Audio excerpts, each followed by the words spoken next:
Ini, hei orang Kristen, kesempatan saya beberkan. Ini kitab kalian palsu. Kosong gereja, habis kau.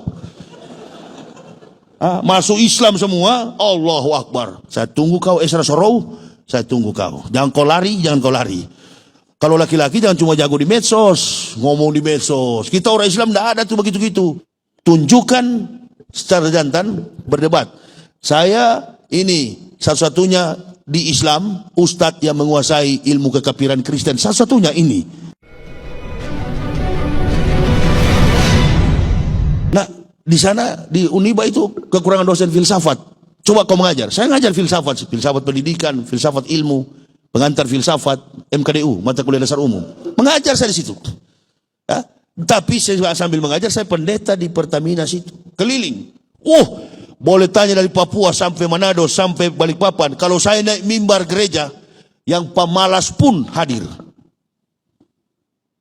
Karena saya bikin liturgi kayak itu sampai lagu bahasa Ibrani itu. Adonai Jismorka Mikora Yesemur Etnaps. Sampai dapat juara. Padahal itu lagu itu isinya Tuhan mengutuk kamu dan Bani Israel. Mampus kau kafir. Mampuslah kau. Karena dia buta. Saya berkati juga begitu. Adonai Jismorka. Ini pendeta saya berkati. Ada di buku itu, di gambar saya. Sekarang dia mau menyangkal. Percuma menyangkal. Buktinya ada sama saya foto-fotonya. Ada yang sudah kembali ke neraka. Ada yang masih hidup. Tuntut ke pengadilan supaya saya beberkan semua. Kan begitu. Dia tidak tahu artinya. Tuhan, jauhkan kami dari celaka. Jauhkan kami dan anak cucu kami me'ata we'at olamim sampai selama-lamanya. Karena benih kutukan Yahudi turun kepada kami. Itu artinya. Kau puji-puji itu bangsa biadab itu. Dari mana Yahudi dapat iman? Tidak ada agama Yahudi, bukan Kristen. Agama Yahudi Yudaisme. Kitabnya bukan Taurat, kitabnya Talmud. Torah Nebi'im Ketubim. Itu kitabnya. Tulisannya tadi abjadnya. Kitab Kristen New Testament. Semua kitab para nabi termasuk Taurat itulah Al-Quran. Makanya kita bersyukur kita mendapatkan orang di Asia. Rasulullah datang, kita orang Asia bisa beragama Islam. Karena memang dia diutus kepada seluruh sekalian alam. Kepada semua manusia. Alhamdulillah hillazi arsala Rasulillah rahmatan lil alamin. Dia menjadi rahmat bagi alam semesta. Saya kira itu. Kebencian Yahudi, kebencian Kristen kepada Islam. Sudah mengerti ya? Karena konsep kebenaran Islam yang dibawa dan terangkumnya semua kita para nabi di dalam konsekuensi komitmen kebenaran ayat-ayat suci Al-Quran. Kalau ada yang bisa buktikan, tidak percaya sama saya, buktikan. Saya punya Injil asli Ustadz. Anak di Pekanbaru, anak muda. Bapak saya punya Injil asli. Kapan dek bapakmu ketemu Nabi Isa? Yang kamu punya itu bukan Injil. Yang bapakmu punya itu adalah Bible terjemahan lama. Kalau aku tulisannya Akoe. Itu disebut dalam Kristen, istilah Kristen itu terjemahan Bode. Itu bukan Injil, sama isinya dengan yang sekarang. Cuma yang dulu banyak menggunakan bahasa Arab. Kalau sekarang orang bilang Shalom. Shalom itu bahasa Ibrani, nggak ada dalam bahasa Nabi itu. Masa Nabi ketemu Shalom. Nabi ketemu itu Assalamu alaikum. Bahasa Arab. Tanya ahli bahasa. Makanya William Kimball debat dengan Zakir Naik. Apa kata Zakir Naik? Bahasa Arabmu lebih bagus daripada saya. Artinya begini kalau saya mau jujur. Sudahlah pendeta-pendeta di Indonesia ini. Menyerah sajalah kalian. Kalian lebih tahu sebenarnya daripada orang Islam. Contohnya saya lebih paham. Sebenarnya pendeta-pendeta ahli kitab itulah yang lebih tahu tentang Islam. Setelah golongan para nabi tentang kerasulan Muhammad. Ada satu golongan yang paling hebat dan tahu tentang Islam ini benar. Siapa mereka? Ahli-ahli kitab yang saya baca tadi dalam Al-Maidah, pendeta Yahudi, pendeta Nasrani, rabi-rabi Yahudi. Mereka lebih paham. Termasuk pamannya Siti Khadijah yang mentranslate Taurat ke dalam bahasa Arab. Siapa dia? Pendeta Waroka bin Naufal. Jadi ketika Nabi Muhammad enggak mengerti wahyu yang disampaikan, datanglah Siti Khadijah. Marilah pergi ke paman saya, ahli kitab, pendeta Waraka bin Naufal. Lalu pendeta Waraka bin Naufal mengatakan, inilah wahyu yang kami tunggu-tunggu.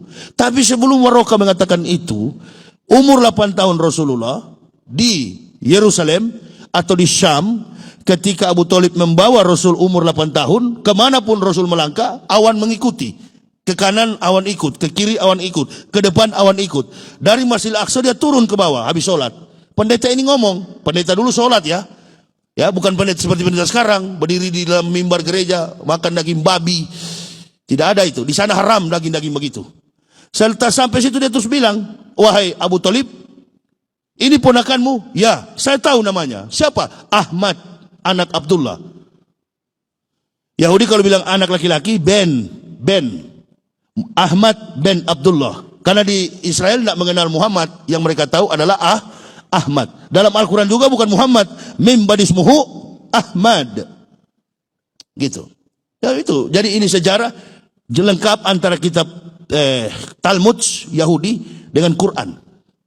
Nah, terkait dengan nubuah daripada laki-laki yang akan datang dalam Yohanes 14 Bible Kristen, Yesus berkata, aku akan pergi kepada Bapa, tapi akan mengirimkan seorang penolong bagi kamu. Ayat 17, yakni Roh Kudus. Yang dijanjikan orang yang datang Roh Kudus. Setelah saya lihat dalam kamus Ibrani, ternyata orang itu adalah Ahmad bin Abdullah. Disembunyikan oleh gereja. Sebenarnya itu adalah kedatangan Nabi kita Muhammad sallallahu alaihi wasallam. Dirubah menjadi Roh Kudus, Roh Kudus. Nah itu. Nah, kalau sudah jengkel begitu kadang-kala. Kan sama-sama dengan saya dulu mengajar di Papua itu. Kalau sudah suruh tulis huruf Ibrani, dia bengkok naik ke atas begini, saya ambil apa itu? Penggaris whiteboard itu dan saya lempar. Jengkel saya mengajar, tidak mengerti-mengerti. Tulis Ibrani aja dia lari ke atas begini. Apalagi suruh bikin huruf ayat-ayat kursi begini, mana dia tahu itu?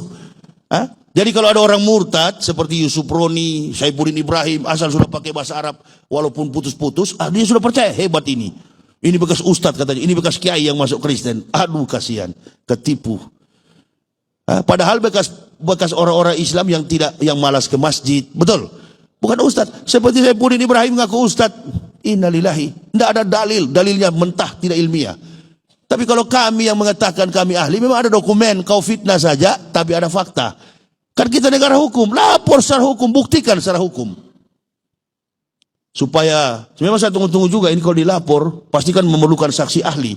Nah saya tidak usah pakai ahli, karena memang saya ahli. Begitu di pengadilan, baru saya beberkan. Ini, hei orang Kristen, kesempatan saya beberkan. Ini kitab kalian palsu. Kosong gereja, habis kau. Masuk Islam semua, Allahu Akbar. Kosong gereja. Sama dengan di Amerika, tidak ada lagi yang beragama. Tidak. Pertama menghindari pajak. Ditanya kenapa kau tidak mau beragama Kristen? Pajaknya mahal. Gedor-gedor pintu saya tiap pagi. Minta pajak 10%. Kalau enggak langsung dipotong ke akunnya, rekeningnya. Di Islam tidak ada begitu. Yang mau bayar silakan, yang tidak bayar. 3 bulan kemudian datang ke masjid. Ada eksim timbul. Karena tidak bayar zakat. Kan banyak itu. Udah naik haji 5 kali, eksim di bawah meleleh terus tiap sholat. Hati-hati. Penyakit dalam Islam itu karena kebiasaan kita buruk, dosa kita, terutama tidak mengembalikan apa yang menjadi hak daripada yatim piatu dan duafa fakir miskin. Jangan lupa juga satu mualaf, ini lagi bicara. Ini kalau sudah serang terakhir begini, bomnya Allahu Akbar. Pasti amplop. Jadi yang ada di konsep itu jadi ustadz memang imanuhum fi amplopihim. Ya, sudahlah masalah itu, tidak ada itu dicari. Dunia jauh sekali itu. Hubud dunia rosukuli hotiat. Cinta pada dunia adalah akar dari segala dosa. Mudah-mudahan jamaah suka jadi selalu memfokuskan perhatian kepada akhirat. Berhati-hatilah. Kayaknya konferensi pendeta tahun 94 di Leiden, Open the Christ. Tahun 2020 buka pintu bagi Kristus. Kayaknya Kalau kemarin dibiarkan, ini jangan pandang enteng ibu bapak, kalau kemarin kita biarkan Ustaz Somad itu digulung-gulung terus, tercapai cita-cita mereka. Pindah ibu kota dan sebagainya itu kan, coba ke gedung-gedung kementerian, jarang lagi Abdullah, Sulaiman, Muhammad, Yunus, nggak ada di dalam. Yang ada di dalam situ Matius, Markus, Lukas, Stefanus, Tetanus, Sapritus, Robertus, Capticus, Sepritus. Nah betul, di gedung-gedung kementerian, bahkan di tempat mayoritas Muslim, pimpinan-pimpinan pemerintahannya adalah kafirun. Sekolahkan anak-anak kita, waspada. Mereka mencoba mengukur apakah Muslim masih kuat dengan kasus Ustaz Somad kemarin. Saya sudah bisa membaca ke depan jauh. Berarti 2024 ini bisa jadi ada kafir yang menjadi pemimpin ini. Bisa jadi wapres atau bahkan mungkin presiden. Dilihat mental orang Islam suka-suka dibayar itu. Makanya sebagai ulama, sebagai pejabat, berperilakulah bahwa nilai Islam itu lebih berharga daripada materi. Amin ya robbal. Disorong begini nanti.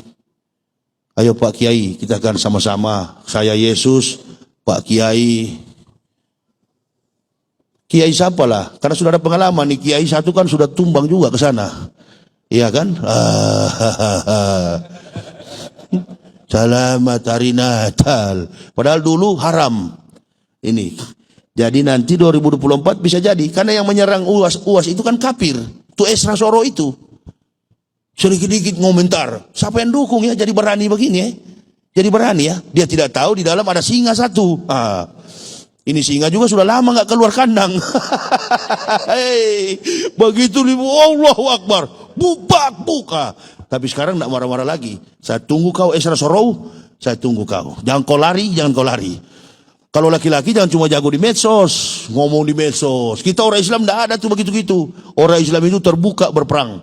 Tidak ada main belakang, tikam dan belakang itu nggak ada orang Islam. Berhadapan kau, jangan pakai lari. Saya sendiri, kau kumpul satu Indonesia. Di mana? Kan di Surabaya gagal. Sebenarnya di Surabaya tanggal 26 Oktober diselenggarakan oleh penyelenggaranya Abdullah Wasian Foundation. Gagal. Kenapa gagal? Karena mereka panitia lapor, Ustadz itu Esra itu terlalu berkoar-koar di medsos. Berkoar-koar supaya polisi dengar, begitu kan? Nah itu, sama dengan orang kalau berkelahi, kalau suaranya lebih dulu besar, berarti penakut itu. Teman saya mandi di kali, masih kecil. Sebenarnya teriak, kalau berteriak nanti ketahuan, dilarang kita mandi di sini, ada buaya. Karena menurut orang tua-tua di kampung saya, kalau berteriak buaya putih itu muncul. Jadi jangan berteriak, karena dia penakut. Penakut, jadi berteriak dulu dia baru jadi berani. Sudah jangan begitu, mulut besar itu stop. Tunjukkan secara jantan berdebat. Saya ini satu-satunya di Islam ustadz yang menguasai ilmu kekafiran Kristen, satu-satunya ini. Dan ini siap akan turun. Mati kau kalau berhadapan. Saya akan tanya hal-hal yang satu pendeta di Sulawesi Tengah sekarang sudah S3 Bu, perempuan, Ibu Else. Kerja di Kementerian Agama Provinsi Kanwil Sulawesi Tengah. Dekan Fakultas Hukum Universitas Tadulako, Dr. Ridwan bilang sama saya, Ustadz, ada ibu pendeta mau ketemu ente, mau berdebat. Katanya temannya Ustadz dulu, pendeta di gedung, dia kerja di Kementerian Agama Sulawesi Tengah. Siapa? Itu magister, gelarnya master. Mau debat sama Ustadz. Katanya kalau dia kalah, dia masuk Islam. Dia anaknya 2 Bu, perempuan. Wah, begitu berhadapan, Allahu Akbar, teman saya dulu ini waktu kuliah. Kau mau lawan sama saya, LC? Iya.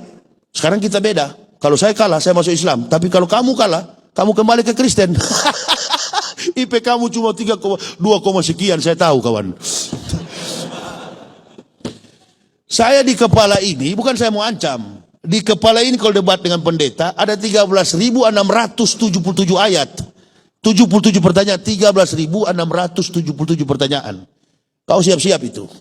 Saya nulis buku ini aja sudah 19 judul buku. Cuma saya tidak bawa semua judul buku saya. Saya mau tanya, ada 13.000 pertanyaan. Saya bilang kau siap-siap, ada 13.677 pertanyaan di kepala saya. Tapi saya cuma tanya satu saja. Baru satu pertanyaan sudah nangis, menyerah, masuk Islam. Ini magister, apalagi ini cuma STH, cuma di ujung saya ini, sarjana tolologia. Banyak gampang. Sedangkan ilmu Islam begini susah, dengan cepat saya kuasai. Betul apa betul? Antum ini orang Islam sendiri masa bisa ditipu? Jamaah tahu, ustaz-ustaz tahu. Cepat Pak Ustaz Yahya ini. Ya, hati-hati kalian akan ditipu oleh Yahya Waloni. Silakan. Siapa yang pernah saya tipu? Angkat tangan. Siapa yang pernah saya tipu? Justru saya punya mobil dipinjam jamaah sampai sekarang tidak kembali-kembali. Ustaz, pinjam dulu mobilmu. Fortuner lagi. Setelah saya pergi cari di Cianjur rumahnya. Allahu Akbar. Istrinya, anaknya sudah keluar Bu, angka 11, ingus. Keluar panjang begini. Kamu istrinya Ali? Iya. Mana dia? Nggak tahu Pak Ustaz, dia penjudi itu Pak Ustaz, suka main perempuan. Oh iya. Ibu tinggal sini, sudah meroboh rumah. Bukan menagih mobil saya malah saya menangis kasihan. Bila istri saya, Mak tolong belikan dulu Indomie 2 dus, jangan Kristen duluan. Yang tolong belikan Indomie sama beras. Bu, pindah aja dari sini. Pindah kemana Pak Ustaz? Ayo ikut dengan saya. Saya kasih kos di Cilengsi. Saya kasih tinggal di situ dan bukan saya mau jebak supaya suaminya datang, tidak. Kalau ada suaminya, bilang saya tidak marah. Tanya mana mobilnya? Sudah saya jual Pak Ustaz. Lapor polisi, nanti Kristen nonton di televisi. Begitu dia tonton, karena menyangkal Yesus hilang mobilmu. Saya ceramah di Bintaro. Saya ceramah Allahu Akbar di salah satu masjid di Bintaro. Saya tidak minta. Habis ceramah, datang laki-laki tinggi besar. Pak Ustaz tinggal di ini ya, Cibubur ya? Iya. Pak Ustaz ini saya titip. Begitu saya lihat, sama dengan nominal harga mobil saya hilang. Wallahi, Allah kalau menguji kita, memang begitu. Tapi tetap kita di jalur yang lurus. Itu baru ujian. Jangan seperti Bang Ipul. Oh ini ujian Allah. Ujian Allah, gimana kau dongkrak?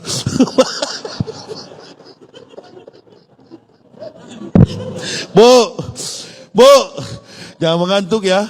Bang Ipul, dangdut. Ini kan Masya Allah ujian ini, ujian Allah. Ujian bagaimana? Entian dongkrak.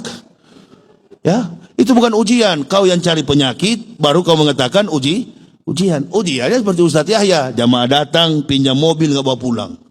Mana saya pernah tagih? Istri saya yang marah-marah. Tahulah ibu-ibu kan? Jangan Pak, jangan kasih hati Pak, jangan begini-gini. Setan kuasai kau. Ada bawa apa kita dari kafir sana? Dari kafir sana bawa apa kita? Cuma jari 10. Kita punya rumah, kita punya mobil. Karena uang jamaah. Amin ya Rabbal. Nah itu yang saya serius bela Islam. Hasilnya memang dari umat. Perjuangkan agama ini. Nah kalau ada ustaz-ustaz yang tidak mau bela Islam ini, harus tahu diri bahwa uangmu, mobilmu, rumahmu dari umat. Kau pakai cincin begini-gini di depan jamaah, cincin jamaah itu. Kalau jamaah minta, ya kasih. Dia punya. Sama dengan rakyat ini, negara. Uang rakyat, betul nggak? Jangan nyolong uang rakyat, kan begitu. Sama kita sebagai pendakwah. Sadar kita dari kafir sana tidak bawa apa-apa, tangan 10. Yang tolong kita siapa? Umat Islam. Allah melalui jamaah.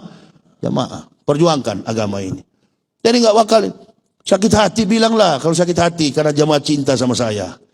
Lihatlah biar subuh-subuh datang kasihan. Dari Kristen juga baca buku saya ini. Yang bersangkutan tidak pernah meminta imbalan dari gereja. Ada nggak di buku? Sinode. Mana pernah saya ambil gaji itu? Karena saya ada insentif dari Jerman $13.000. Jadi saya tidak ambil tuh gaji di gereja. Rocky Gerung juga begitu, mengajar di UI selama 15 tahun. Nggak pernah ambil gajinya. Karena kami mengabdi. Apalagi ini untuk agama. Allahu Akbar. Tanya panitia suka jadi kalau pernah saya bicara uang. Pak Imam 1 titik sekian ya. Ada ustaz datang ke rumah saya. Kiai, berapa sekali Kiai garap? Jadi pakai istilah garap. Garap apa ini? Lalu saya tampeleng nih. Garap kebun. Bukan Kiai garap berapa ini kok jadwalnya banyak begini. Waduh, berapa banyak ini garap. Garap, jadi pakai istilah garap. Oh dia memang betul-betul kalkulasinya luar biasa. Kalau sekian, innalillahi. Bersyukur kita ini masih dipanggil orang untuk menyalurkan ilmu. Persoalan itu nantilah urusan Allah, itu secret rahasia. Tidak usah begitu-gitu. Gara-gara itu kau jadi munafik dengan agama. Sudah, dikasih atau tidak? Dikasih alhamdulillah. Enggak dikasih Allahu Akbar. Makanya ajarkan jamaah ini supaya bertumbuh dalam ikhtiar, usaha. Jangan selalu berharap kepada makhluk. Nasta'inu bis sobri wa sholati innallaha ma'as-sabirin. Bergantung berharap hanya kepada Allah dengan sabar dan sholat. Saya kalau sudah tidak ada uang, satu saya lari. Sholat tengah malam, minta kepada Allah, ya Allah, sudah tidak ada apa-apa di rumah ini. Anak saya di Bandung kuliah, minta biaya. Tidak lama, telepon bunyi. Ustaz, minta nomor rekening Ustaz, transfer. Langsung dijawab, tidak pernah lama-lama Pak. Dan sudah terbukti itu. Berlaku dalam kehidupan kami sekeluarga. Alhamdulillah. Kafir tambah jengkel. Hah? Saya bilang istri dalam keadaan begini, kita ganti mobil yuk. Ayo Pak. Bila perlu pakai Alphard. Tambah panas itu. Bagaimana saya mau susah? Jamaah saya banyak ratusan juta ini. Hah? Jamaah saya, dia aja di postingan itu yang di YouTube, bajunya itu, baju kain seperti kain murah itu, apa? Bukan kemeja yang mahal itu, apa namanya? Hugo Boss dan lain sebagainya. Itu baju-baju murah. Saya bilang percuma juga mau tantang ini. Ini pancingan supaya saya keluar. Pancing supaya saya emosi. Begitu saya emosi, dia sudah tahu saya suka emosi dulu. Pancing Yahya ini supaya dia keluar. Begitu dia keluar, reputasinya jatuh. Saya tidak mau tanggapi. Karena saya bukan YouTuber, saya pendakwah. Yang syuting-syuting begini saya taruh di YouTube ini. Kalau yang lain kan larang. Ada Ustadz larang. Pernah saya duet, Ustadz larang. Saya bilang, kenapa kau larang Ustadz? Enggak, kami ada tim.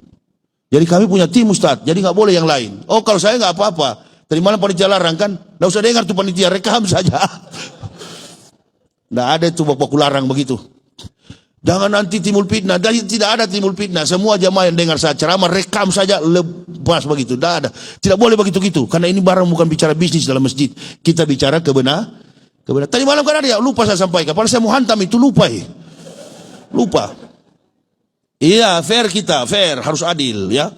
Rekam saja banyak-banyak, sebarkan biar tuh kafir tambah panas itu. Karena dia musuh kita. Kita umat Islam bersatu. Tanamkan ukhuwah Islamiyah yang kuat. Saya kira ini yang bisa saya sampaikan. Mudah-mudahan kita menjadi militan, cakrawala keislaman kita luas, terutama dalam pemahaman sejarah. Benteng tauhid kita kuat, insya Allah keberkahan dalam kehidupan kita semua, khususnya seluruh panitia masjid Sukajadi yang ada di Kota Batam. Barakallah. Usikum wa nafsi bitaqwallah. Assalamualaikum warahmatullahi wabarakatuh.